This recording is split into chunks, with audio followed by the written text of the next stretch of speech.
학우 여러분 안녕하십니까? WBN 뉴스 오홍비입니다. 최근 비속어와 은어 사용의 비율이 커지고 있는데요. 올바른 언어 생활을 습관화하였으면 좋겠습니다. 그럼 WBN 뉴스 시작하겠습니다. 지난 9일 우리 대학 학생지원관 일대에서 청년 채용의 날 행사가 진행되었습니다. 기업별 부스도 운영하였는데요. WBN 카메라에 담아보았습니다. 지난 7일부터 9일까지 3일간 우리 대학 학생생활관 앞에서 2017학년도 2학기 사생의 날 행사가 열렸습니다. 그 현장을 WBN이 다녀왔습니다. 지난 8일 우리 대학 창의공과대학 멀티미디어실에서 2017 윗대 새만금 포럼이 개최되었습니다. 어떤 주제로 진행되었는지 알아보겠습니다. 지난 11일 익산역 앞 광장에서 미리역 폭발 40주기를 맞이하여 추모 행사가 열렸습니다. 그 추모의 현장 WBN이 함께하였습니다. 지난 9일 우리 대학 학생지원관 일대에서 청년 채용의 날 행사가 개최되었습니다. 기업별로 부스를 운영하여 모의 면접도 실시하는데요. 신혜진 기자가 전합니다. 저는 지금 청년 채용의 날 행사가 진행되고 있는 학생지원관 1층에 나와 있습니다. 지난 9일 우리 대학 학생지원관 1층 로비 및 일원에서 청년 채용의 날 행사가 진행되었습니다. 대학 일자리 센터에서 주관한 이번 행사는 우수중견 10개 중소기업이 참가하여 재학생들의 취업 알선을 위해 개최되었습니다. 학생지원관 앞 광장에서는 청년 취업 성공 패키지 소개관이 운영되어 학우들의 역량에 맞는 취업과 창업 경로 설정에 도움이 되었습니다. 또한 부대 행사로 커피트럭과 취업타로 등을 운영하여 취업을 원하는 학우들의 참여를 이끌었습니다. 재학생들의 도내 기업에 대한 취업 관심을 증진시키고 더 나아가서 우리 인력개발처에서 하는 비교과 활동에 적극 참여케 함으로써 직무 능력을 향상시켜서 취업까지 연계되어질 수 있는 다리 역할을 하고자 오늘 행사를 마련하게 되었습니다. 이번 행사를 통해 학우들이 면접에 대한 자신감을 얻을 수 있는 기회가 되었길 바랍니다. WBN 뉴스 신혜진입니다. 지난 7일부터 9일까지 우리 대학 학생생활관 앞에서 2017년도 2학기 사생의 날 행사가 열렸습니다. 사생들이 직접 다양한 오락 프로그램을 운영하였는데요. 보도에 양주희 기자입니다. 지난 7일부터 9일까지 우리 대학 학생생활관 일대에서 2017학년도 2학기 사생의 날 행사가 열렸습니다. 사생들이 직접 기획한 이번 행사에서는 고깔게임, OX 퀴즈 등 다양한 프로그램이 준비되었습니다. 그중 낮 12시부터 6시까지 진행된 오픈하우스 행사는 모든 학우들에게 기숙사를 개방함으로써 남녀 사생들의 기숙사를 서로 찾아가기도 하였습니다. 또한 행사 마지막 날에는 게임 프로그램과 경품 추첨을 통해 사생들에게 다양한 선물을 제공하여 많은 학우들의 참여를 이끌었습니다. 기숙사 사생들의 딱딱한 분위기를 조금이나마 위로하기 위해서 즐거운 분위기를 만들기 위해 이 축제를 열었습니다. 이번 사생의 날 행사가 학우들에게 즐거움을 주고 학업 스트레스를 해소할 수 있는 기회가 되었으면 좋겠습니다.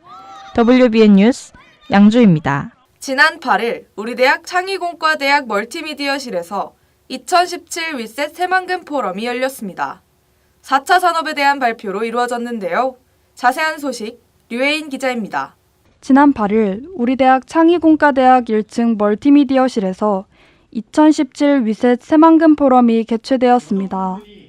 전북지역 군산대 사업팀과 원광대학교가 주최한 이번 행사는 4차 산업혁명과 우리 미래라는 주제로 열렸습니다. 이번 행사는 원광대학교를 비롯한 전주대학교, 군산대학교에서도 다양한 강연으로 진행되었습니다. 그중 김인숙 한국개발연구원은 새로운 플랫폼 시대의 융합의 중요성을 강조하여 발표하기도 했습니다.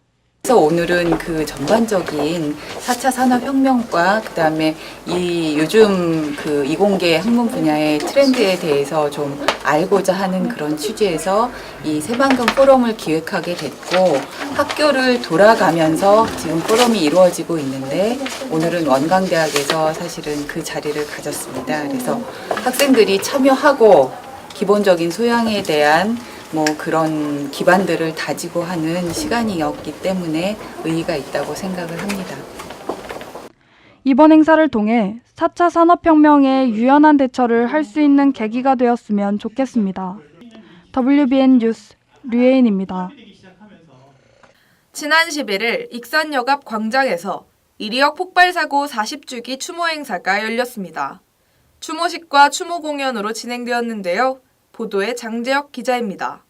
지난 11일 익산역 앞 광장에서 이리역 폭발사고 40주년 기념 행사가 개최되었습니다.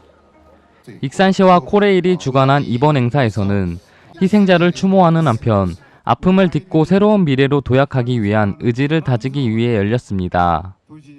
또한 이번 행사에서는 치유 40년, 미래 40년이라는 주제로 헌어와 추식, 추모 공연으로 진행되었습니다. 추모 공연에는 폭발사고 당시 근처에서 공연했었던 가수 하춘아도 출연하여 애도의 뜻을 표하기도 하였습니다. 이번 행사를 통해 안전의식에 대해 다시 생각해 볼 수 있는 계기가 되었으면 좋겠습니다. WBN 뉴스 장재혁입니다. 이번 시간은 신박하고 기발한 어플들을 소개해드리는 코너 어플팁입니다. 과연 여러분께 소개해드릴 어플은 무엇인지 알아보겠습니다.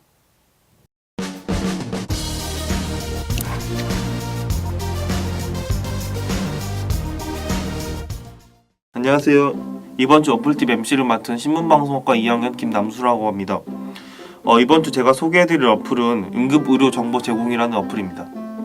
이 어플은 쉽게 말해서 제 주변에 있는 병원들을 알려주는 어플로 설명할 수 있습니다.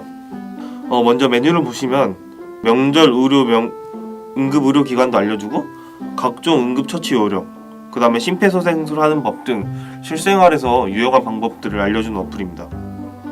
만약 긴급한 응급 상황이 발생했을 때 응급실 조건 검색을 통해 필요한 진료 과목을 운영하는 병원을 쉽게 찾으실 수 있습니다.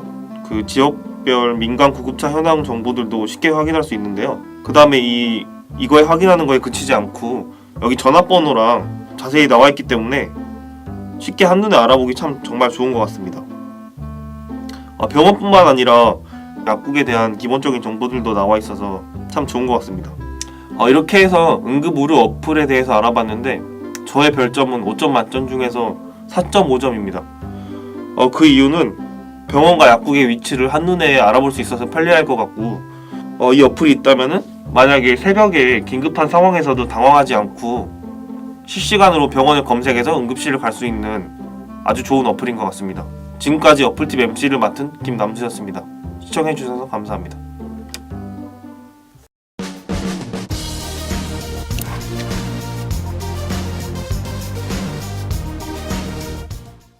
이제 각급 학생회 선거도 하루가 남았는데요.